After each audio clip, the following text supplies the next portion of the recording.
ఈనాటి సన్మాన గ్రహీత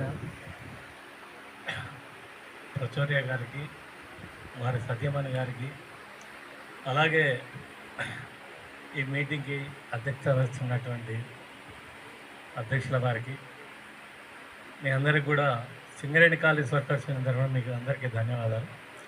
ఎందుకనంటే సార్కి నాకు పరిచయం లేదు.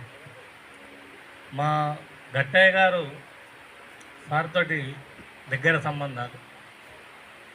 కార్మికులకు ఏ ప్రాబ్లం ఉన్నా కూడా వారు వచ్చి మాట్లాడి ఇక్కడ అనేక సమస్యలు సాల్వ్ చేసినటువంటి చరిత్ర ఉన్నది.